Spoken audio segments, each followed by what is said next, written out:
नमस्ते दोस्तों, आप देख रहे हैं कर्पूरी ज्योति लाइव। अंतिम में सब्सक्राइब करना ना भूलें। आप जो है कि यूट्यूब, फेसबुक, ट्विटर, इंस्टाग्राम पर फॉलो कर सकते हैं। अंतिम में सब्सक्राइब करना ना भूलें। लोग यहाँ पर इकट्ठा हुए हैं अपने सवेरा कैंसर हॉस्पिटल का रेडिएशन डिपार्टमेंट का 1 साल पूरा हो गया है।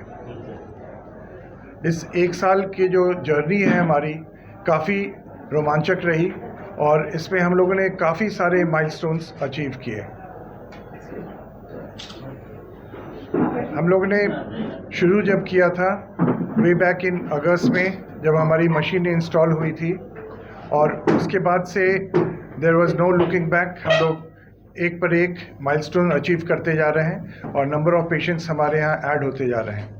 अब तक हम लोगों ने मोर देन 1000 पेशेंट्स ट्रीट कर लिए हैं, अलग अलग सेक्शंस के, जैसे हेड नेक के कैंसर करीब 350 के लगभग हो गए हैं, सर्वाइकल कैंसर के करीब 150-200 के लगभग हो गए हैं, ब्रेन ट्यूमर्स के मोर देन 50 पेशेंट्स आ गए हैं, बहुत सारे ब्रेस्ट कैंसर के पेशेंट करीब 150-200 हैं। तो पूरी तादाद में नंबर्स हमारे यहाँ दिन पर दिन बढ़ती ही जा रही है और इसका सबसे ज़्यादा बेनिफिट मिला है अपने आयुष्मान वाले मरीजों को, क्योंकि उनके पास जो सबसे ज़्यादा डिप्राइव्ड हैं फ्रॉम ऑल ट्रीटमेंट, पैसे से उनकी कमी जो है, उसको जो सरकार ने जो हम लोग को सपोर्ट दिया है, जो सरकार ने लोगों को जो सपोर्ट दिया है, वो काबिल तारीफ़ है। उसी की बदौलत है कि इतने लोग बेनिफिट हो पा रहे हैं। और आयुष्मान योजना, मुख्यमंत्री गंभीर चिकित्सा योजना जो कैंसर ट्रीटमेंट के लिए यूज़ हो रहा है, इन सब दो जो ट्रीटमेंट है ये पिलर्स हैं, जिसकी वजह से नंबर ऑफ पेशेंट्स को काफ़ी मुनाफा हो रहा है, बेनिफिट मिल रहा है। तो हम लोग को भी काम करने में अच्छा लग रहा है कि हम लोग ज़्यादा से ज़्यादा लोगों को ये सुविधा प्रदान कर पा रहे हैं। हमारे साथ हम लोग के डिपार्टमेंट में डॉक्टर अनीता, डॉक्टर अमृता दोनों कंसल्टेंट हैं। डॉक्टर अनीता मैम हैं, she is a medical superintendent. हम लोग पूरी टीम एक तरह से इसमें लगे हुए हैं और हम लोग पा रहे हैं कि अब तक हम लोग पर मंथ जो होता है करीब 60-70 पेशेंट्स को हम लोग ऐड करते जा रहे हैं इस मुहिम में, और इससे मुझे लग रहा है आने वाले समय में ये 80-90 तक पहुंच सकता है। तो हो सकता है कि हम लोग को सेकंड मशीन का भी सोचना पड़े, क्योंकि जिस तरह से नंबर्स बढ़ रहे हैं इसमें। और सबसे पहले मैं डॉक्टर विपिन सिंह सर का शुक्रिया अदा करती हूँ कि मुझे ये अवसर मिला कि मैं सवेरा अस्पताल में शुरू से काम कर रही हूँ। 2019 से मैं जुड़ी थी और इस मशीन के आने के बाद मुझे काम करने में बहुत ही अच्छा लग रहा है। जैसा कि आप सभी लोग जानते होंगे कि सवेरा कैंसर अस्पताल कैंसर के लिए है और कैंसर बहुत तेज़ी से बढ़ रहा है। कैंसर का इलाज जनरली हम लोग 3 पद्धति द्वारा करते हैं, जिसमें शल्य चिकित्सा मुख्य है, फिर कीमोथेरेपी और रेडियोथेरेपी, और अब हम लोग इम्यूनोथेरेपी से भी इसके इलाज करते हैं। तो मैं यहाँ आप लोगों को रेडियोथेरेपी के बारे में थोड़ा सा बताना चाहूँगी। रेडियोथेरेपी जो है विकिरण चिकित्सा है। इसमें विकिरण के द्वारा जो कैंसर की कोशिकाएं हैं उसको हम लोग नष्ट करने की कोशिश करते हैं, लेकिन जो विकिरण है वो हमारे नॉर्मल टिश्यू को भी अफेक्ट करता है। ये मैं इसलिए बोल रही हूँ कि जितनी अच्छी हमारी मशीन होगी उतना ही ज़्यादा हम नॉर्मल कोशिकाओं को बचा सकते हैं। और यह मुझे बहुत ही गर्व की बात हो रही है कि जो सवेरा कैंसर अस्पताल है पूरे बिहार का पहला प्राइवेट अस्पताल है जहाँ पे high energy vital beam variant का लगा है, जिससे कि हम लोग नॉर्मल से नॉर्मल टिश्यू को बहुत कम अफेक्ट कर सकते हैं और कोई भी कैंसर, पूरे शरीर का कहीं का भी कैंसर है, उसको हम पूरी तरह से अच्छी तरह से ट्रीट कर सकते हैं। दूसरी चीज़ बताऊंगी कि जो रेडियोथेरेपी है ये हमारा लोकल ट्रीटमेंट होता है। लोकल ट्रीटमेंट मतलब इसका सिस्टमिक नहीं है, जहाँ की बीमारी हम सिर्फ उसी जगह पे हम लोग लोकली ट्रीट करते हैं। जैसे हेड नेक का है तो हेड नेक के एरिया पे, ब्रेन है तो ब्रेन पे, ब्रेस्ट है तो ब्रेस्ट पे, अगर पेट का है तो उसी जगह पे इलाज करते हैं। और इसकी वजह से जो साइड इफ़ेक्ट इसकी वजह से होती है वो सिर्फ उसी जगह से ही रिलेटेड होती है। और यह इसलिए बताना उचित है क्योंकि जो हमारे पास वाइटल बीम वाली है मशीन, उससे हम लोग जितनी भी साइड इफ़ेक्ट वो मिनिमम टू मिनिमम होती है। पूरे ट्रीटमेंट के दौरान मरीज को पता भी नहीं चलता कि उसका इलाज हो गया, एक्सेप्ट कि जो लोकल साइड इफ़ेक्ट है, और वो पूरा ट्रीटमेंट ले लेता है। ये ट्रीटमेंट एक दिन का नहीं होता, इसमें हम लोग रेगुलर वाइज में लगातार चलता है। जैसे कि इसको हम लोग क्यूरेटिव अगर इंटेंट से दे रहे हैं तो लगभग 30 से 35 इकाई होती है और हफ्ते में 5 दिन देते हैं, Monday to Friday, Saturday Sunday नहीं देते।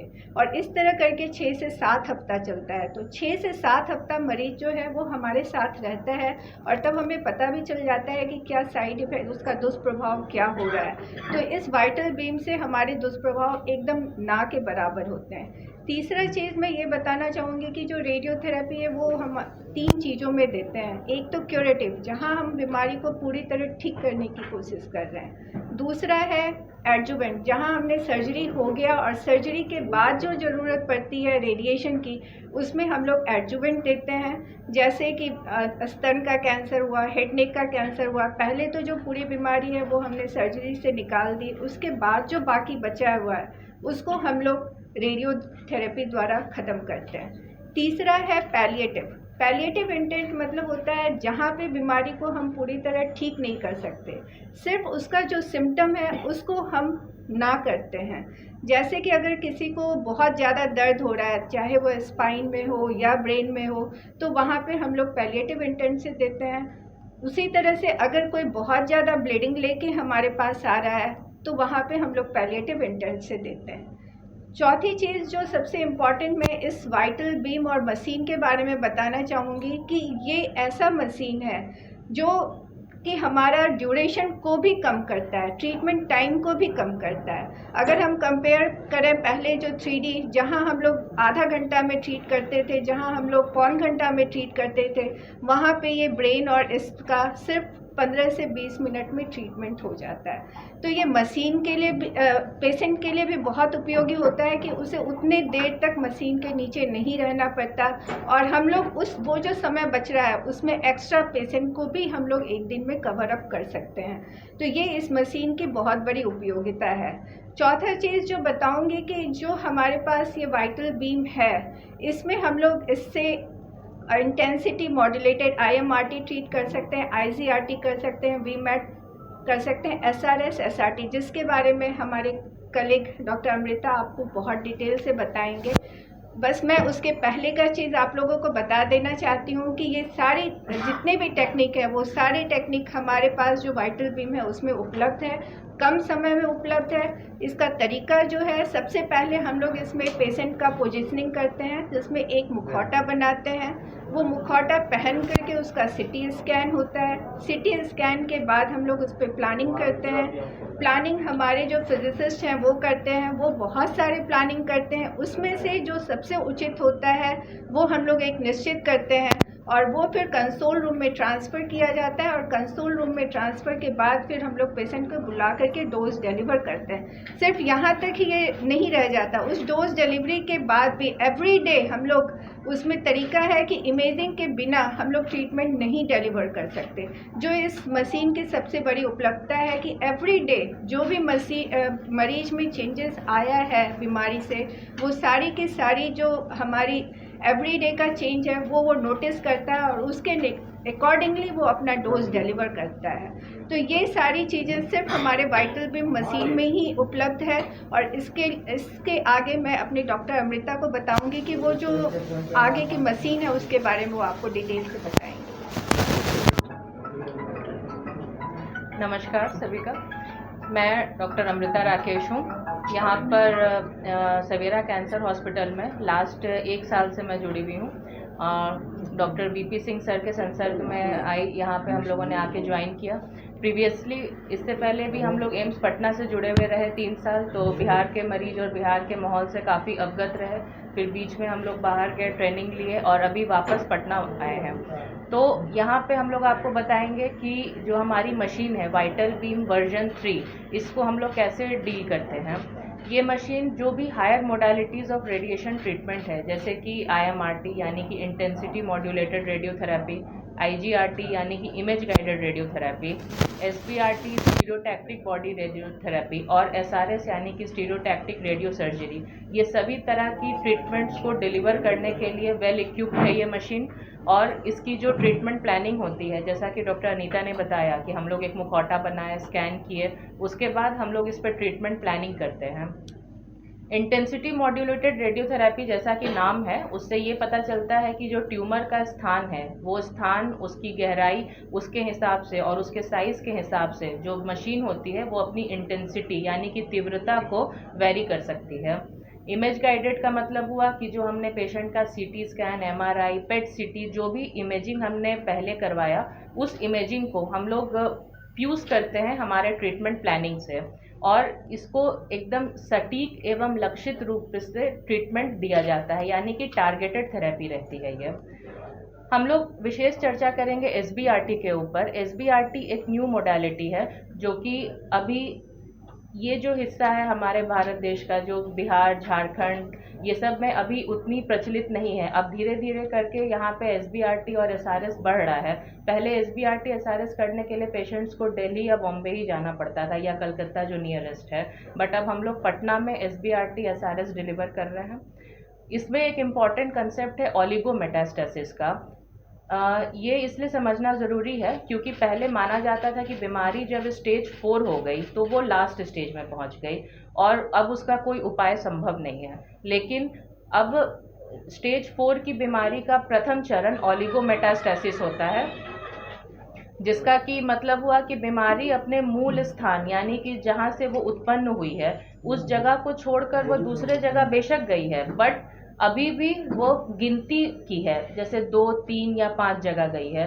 तो ऐसे में हम लोग क्या करते हैं, पूरे शरीर को लाइलाज घोषित कर देने से बेहतर है कि वो जो 2, 4, 5 जगह है उसको हम लोग चुन चुन के ट्रीट करते हैं और इससे बहुत अच्छे आउटकम होते हैं। तो ये जो ओलिगोमेटास्टेसिस स्टेज 4 का पहला चरण जो हुआ, ये बीमारी का एक अनुकूल चरण होता है जिसमें कि आप पहले जो बीमारियां लाइलाज कही जाती थी उनको अब हम लोग टारगेट करके पेशेंट की लाइफ, उनकी क्वालिटी ऑफ लाइफ यानी कि जो जीवन की गुणवत्ता है उसको हम लोग बढ़ा रहे हैं। एसबीआरटी में बहुत छोटे एमएम में यानी कि 1 से 2 एमएम में बात की जाती है।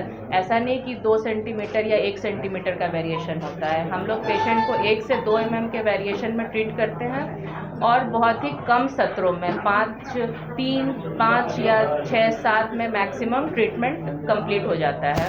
तो इस तरह से ये हायर मोडालिटीज़ को हम लोग यहाँ ला के अब ट्रीटमेंट स्टार्ट हो चुका है। हमने कई पेशेंट लिए भी हैं और काफ़ी अच्छे उनके रिस्पॉन्स भी आए हैं। तो हम लोग उम्मीद करते हैं कि जो नंबर्स हमारे बताए गए हैं वो समय के साथ बढ़ेंगे भी और हम लोग और बेहतर सेवा प्रदान कर सकते हैं। धन्यवाद। गीता झा मैम जो मेडिकल सुपरिटेंडेंट हैं यहाँ पर, और बिना इनके व्यवस्था का संचालन नहीं हो सकता है, तो इनकी भी 2 शब्द इनसे भी बोला जाए। हाँ, पहले तो आप लोग सबका धन्यवाद कि आप लोग अपना बहुमूल्य समय निकाल कर यहाँ आए और हमको सुना। अब ये है कि कैंसर का इलाज सब लोगों ने बताया 3 विधाओं से होता है, ये सब तो आप लोग जानते हैं। सर्जिकल ऑन्कोलॉजी होता है जिसमें सर्जरी किया जाता है, रेडिएशन दिया जाता है। ये दोनों विधाएं लोकल ट्रीटमेंट के लिए हैं कि सर्जरी यहाँ कुछ है तो उसको सर्जरी कर दो, रेडिएशन है तो उसको ज़रूरत दे दो। और अगर फैल जाता है तो 2 ही उपाय बचता है, या तो उसको कीमोथेरेपी से कोशिश करें कंट्रोल करने का, या तो मैडम ने जो बताया कि ओलिगोमेटास्टेसिस हो जाता है तो थोड़ा साथ ही साथ उस सब पोर्शन में थोड़ा ये दें। तो ये तीनों विधाएं जो हैं कैंसर की, रेडिएशन, सर्जरी और ये कीमो, ये तीनों एक दूसरे का पूरक है, कॉम्पिटिटर नहीं है। इसलिए कोई भी संस्था जहां इसमें से एक भी फैसिलिटी नहीं है वो पूर्ण कैंसर संस्था नहीं कहलाई जा सकती। तो हमें इस बात का गर्व है कि हम तीनों सुविधाएं दे रहे हैं और स्टेट ऑफ द आर्ट दे रहे हैं। जो हमारे डिपार्टमेंट हैं रेडिएशन ऑन्कोलॉजी के, इसमें जो वाइटल बीम मशीन आई, मुझे पता है कि ये बिहार में पहली मशीन आई जो वाइटल बीम थी, मैम लोग को ज़्यादा पता होगा। और उसमें भी उससे मैच करने के लिए हमारे पास सीटी, एमआरआई दोनों इन हाउस है। ऊपर पेशेंट का सीटी होता है प्लानिंग के लिए, जैसे मैम ने बताया कि हम तो साइड से देखते हैं ना, हम पेशेंट इलाज नहीं करते हैं, हम तो एडमिनिस्ट्रेशन में है, सब जगह राउंड लगाते हैं। पेशेंट को मोल्ड बनाए, उसके चेहरे का मुखौटा बनाया और उसके बाद उस मुखौटे के साथ एक काउच पे पेशेंट को सीटी टेबल पे लेटा दिया, है ना, सीटी टेबल पे उसका सीटी हो गया। अब उसका कभी एमआरआई हुआ होगा, वो डिपार्टमेंट में स्टोर्ड है कंसोल में, वो इनके सिस्टम में डायरेक्टली आ जाता है। वो हमको दिक्कत होती, सीडी में मंगाना पड़ता अगर हमारे यहाँ इन हाउस नहीं होता। तो कैंसर का हम इलाज करते हैं कहना कि हाँ हम ये हैं ऑन्को के कीमो के डॉक्टर हैं और हम अपने यहाँ रेडिएशन तो नहीं कर पाएंगे ना, इसलिए कैंसर इंस्टीट्यूशन बेस्ड ट्रीटमेंट होता है तो अच्छा होता है। और अभी भी पटना में एम्स में है रेडिएशन, IGMS में है, काफ़ी संस्थाओं में है। बट मेरा दावा है, जो हम लोग देखते हैं स्टैटिस्टिक्स, कि अभी भी बिहार के सारे कैंसर सेंटर्स मिला के जहाँ भी मशीन है, रेडिएशन के पेशेंट उससे ज़्यादा है। तो पेशेंट को वेटिंग रहना पड़ता है, इसीलिए प्राइवेट में पेशेंट जाता है। महावीर से चाहे कहीं से, वो सबसे प्राइवेट का रेट पारस में हो, जहाँ भी हो, ज़्यादा होने पर भी मजबूरी है, क्योंकि कैंसर 2 महीना रुकता नहीं है कि वहाँ जब मेरा नंबर आएगा तब मैं जाऊँगा, ठीक है।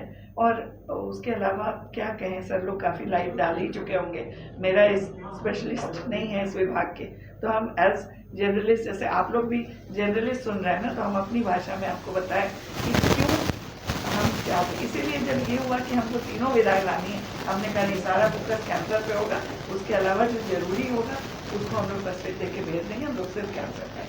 इसमें एक चीज़ बोलना चाहूँगी, जैसा मैडम ने बोला कि यहाँ पे सबसे बड़ी फ़ायदा है कि जो हम लोग वाइटल बीम में करते हैं उसमें MRI फ्यूजन या फिर पेट सिटी भी इन हाउस है, MRI भी इन हाउस है, तो उसके लिए हमें कहीं डिपेंडेंट नहीं होना पड़ता, ना ही वेट करने की ज़रूरत पड़ती है। आज हमारे पास पेशेंट आया, आज ही हम लोग फ्यूज़ करा करके और कल तक उसका ट्रीटमेंट स्टार्ट कर देते हैं। तो इन हाउस होने का ये सबसे बड़ा फ़ायदा होता है कि हमारे पास CT स्कैन है, हमारे पास MRI है, हमारे पास पेट सिटी है। एक इम्पॉर्टेंट चीज़ ये है कि कोई भी व्यक्ति समझे, कोई भी डॉक्टर ये समझे कि हम पूरे ट्रीटमेंट का भार ले सकते हैं, तो वो गलत समझता है। इसके लिए पूरी टीम की ज़रूरत पड़ती है, तो उसमें सर्जन भी चाहिए, रेडिएशन ऑन्कोलॉजिस्ट भी चाहिए, मेडिकल ऑन्कोलॉजिस्ट भी चाहिए। एज अ टीम हम लोग ग्रो कर सकते हैं और एक ट्रीटमेंट जो एक्चुअल ट्रीटमेंट जो पेशेंट का चाहिए, सटीक ट्रीटमेंट, तभी डिसीजन होगा जब हम लोग उसको ट्यूमर बोर्ड में रखेंगे, जो हम लोग रोज़ करते हैं। हर दिन 10-15 पेशेंट का ट्यूमर बोर्ड होता है, उसमें डिसीजन होता है कि इस पेशेंट को क्या ट्रीटमेंट देना चाहिए, ताकि कोई गलती से भी गलती ना हो। तो उसमें जब 3 लोग 4 लोग मिलके जब डिसीजन लेते हैं तो प्रिसीजन जो होती है बढ़ जाती है। प्लस रेडियोलॉजिस्ट हैं, पैथोलॉजिस्ट हैं, वो भी गाइड करते हैं, असिस्ट करते हैं इस पूरे ट्यूमर बोर्ड को। तो ट्यूमर बोर्ड का जो कॉन्सेप्ट है, मुझे लग रहा है ये बहुत इम्पॉर्टेंट है और हर इंस्टीट्यूट में होना चाहिए। मैडम बता रहे थे कीमो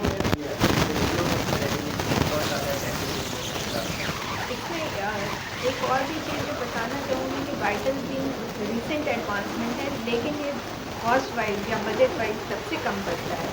और अभी जो हम लोग दे रहे हैं वो सारे प्राइवेट सेक्टर में सबसे कम है हमारा जो अपना सब। यहाँ पे जो हम IMRT के लिए देते हैं दैट इज 80 to 90,000 पूरे ट्रीटमेंट का है ये। एक्चुअली नंबर ऑफ फ्रैक्शंस पे आप हमारा रेट नहीं डिपेंड करता है। आपने जो बोला कि 1 महीने का, हमारा जो रेट डिपेंड करता है रेट टेक्निक का होता है। वो हम उसमें 5 फ्रैक्शन दें या 35 फ्रैक्शन दें, क्योंकि हाँ, तो वही इसीलिए आपने बोला ना कि 35 फ्रैक्शन का कितना लगता है, तो क्योंकि बहुत सारे ICRT का फिर अलग हो जाएगा। हाँ, क्योंकि बहुत सारे पेशेंट्स का ये क्वेरी होता है कि हमने तो 30 दिन लिया तो हमारा इतना लगा, उन्होंने 35 दिन लिया उनका भी इतना लगा, उनका ज़्यादा क्यों नहीं लगा। तो हम लोग बोले कि ये डेली बेसिस पे पेमेंट नहीं है, ये टेक्निक का पेमेंट है, फुल पैकेज है। जैसे मैम बता रही थी ना कि टेक्निक अलग अलग है। 3D CRT है, IMRT है, IGRT है, SRS है, SRT है। ये धीरे धीरे आपका स्टेप लैडर बढ़ता है, इसमें टेक्निकल एडवांसमेंट बढ़ते हैं। तो जैसे जैसे आप गाड़ी खरीदते हैं, मारुति लेते हैं 800, फिर आपने 1000 वाला ले लिया, फिर आपने उसके बाद इनोवा ले लिया, फिर आपने मर्सिडीज़ ले लिया, तो आप मर्सिडीज़ चूज़ करेंगे तो ऑटोमेटिक कॉस्ट बढ़ेगा। तो बेस्ट ट्रीटमेंट अगर आप लेना चाहते हैं तो कॉस्ट ज़्यादा होता है, लेकिन एक्यूरेसी उसकी बेटर होती है। तो कॉस्ट जहाँ आएगा वहाँ एक्यूरेसी बढ़ती है, इसमें कोई दो मत नहीं है। अच्छा, मशीन से क्या ट्रीटमेंट की क्वालिटी में कितना फर्क पड़ता है और क्या मोर्टेलिटी रेट में क्या फर्क पड़ रहा है? आपका सवाल नहीं क्लियर हुआ। मोर्टेलिटी रेट में क्या रहा है इलाज सही? और देखिए, मशीन का और मोर्टेलिटी रेट का कोई सीधा संबंध नहीं है, क्योंकि मोर्टेलिटी रेट इस चीज़ पे डिपेंड करता है कि पेशेंट किस स्टेज में आया और पेशेंट की जनरल कंडीशन कैसी है। अगर पेशेंट स्टेज 1 का है लेकिन उसकी जनरल कंडीशन बहुत ख़राब है, तो हो सकता है उसकी मोर्टेलिटी ज़्यादा हो, और कभी कभी स्टेज 4 का पेशेंट पेशेंट एकदम हृष्ट पुष्ट तंदुरुस्त रहता है, वो अच्छा स्टेज 1 वाले से चलता है। तो रेडिएशन जो है और जो मशीन्स है हमारी, वो इस चीज़ के लिए इम्पॉर्टेंट है कि हमने कंप्लीट ट्रीटमेंट डिलीवर किया पेशेंट को। अगर बीच में अधूरा ट्रीटमेंट छूटा तो बीमारी के लौटने की जो संभावना होती है वो बढ़ जाती है। तो बीमारी अगर लौटी तो मोर्टेलिटी रेट उससे इंक्रीज़ हो जाती है। बात करें अगर SBRT की, तो जैसा कि मैंने बताया ओलिगोमेटास्टेसिस जो अभी बताया मैंने कि उसमें पहले इन बीमारियों को लाइलाज घोषित कर दिया जाता था। अब अगर हम लोग ओलिगोमेटास्टेसिस को चुन के ट्रीट कर रहे हैं तो हम लोग उसकी मोर्टेलिटी रेट को कहीं ना कहीं कम कर रहे हैं।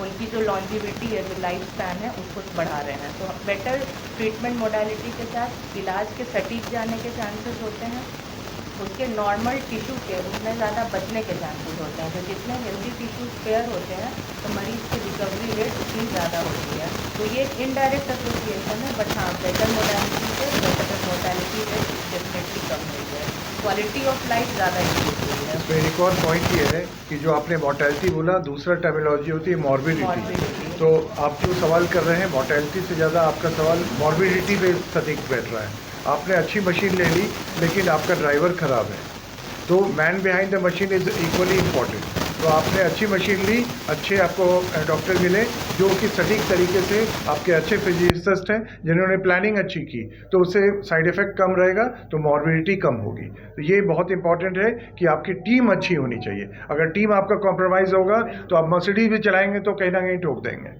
और कैंसर पेशेंट्स में मॉर्बिडिटी मोर्टेलिटी के अलावा एक बहुत इंपॉर्टेंट पॉइंट है क्वालिटी ऑफ लाइफ, जिस पर कोई चर्चा नहीं करता है।